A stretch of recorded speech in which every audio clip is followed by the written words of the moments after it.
C'est l'enterrement du livre, ça. Ouais. Ouais, à cette époque, j'étais épuisé. Ça faisait des mois que je quittais plus ma table à dessin et je prenais même plus de vacances. Je me voyais pas trimballer mon atelier au bord de la piscine. J'accumulais les projets avec des deadlines de fou. J'acceptais des bouquins pour pas m'endetter. À tel point qu'à un moment donné, je me suis même dit qu'il n'y avait pas que le bouquin qui allait crever, moi aussi. J'ai appelé mon éditrice et je lui ai demandé de passer à l'atelier. On a parlé par exemple du temps que justement demandait la moindre correction et je suis content parce que ça a changé son regard. Quelque part, c'était devenu absurde aussi, tous ces bouquins qui partaient à la benne. Il y en avait de plus en plus, mais qui se vendaient de moins en moins. Bon, alors, toute la chaîne du livre a réagi.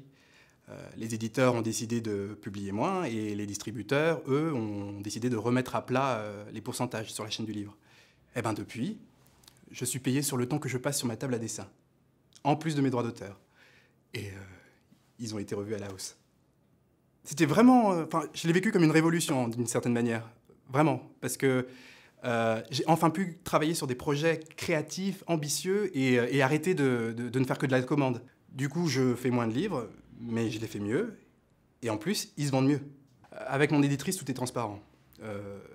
J'ai les chiffres des ventes tous les mois et je reçois mes droits d'auteur plusieurs fois par an. Ce qui m'évite maintenant d'avoir à faire des relances en permanence plusieurs fois par an pour être payé. Parce que maintenant, tout est automatisé en plus. Et pour les contrats, c'est pareil. C'est fini maintenant les trucs imbitables avec des pages et des pages de clauses incompréhensibles. Beaucoup d'auteurs ont des agents parce que le juridique, c'est pas leur truc. Perso, c'est mon cas. Du coup, avec mon éditrice, on se concentre vraiment sur la création du livre et nos relations sont beaucoup plus détendues. Quand je pense à tout le temps que je perdais avec la Sécu à leur expliquer que oui, je suis illustrateur, que c'est un métier, que j'ai des droits, l'angoisse. À la naissance de ma fille, ma copine, qui est aussi illustratrice, elle a même pas réussi à obtenir ses congés maternité. Alors vous pensez pour mes congés paternité?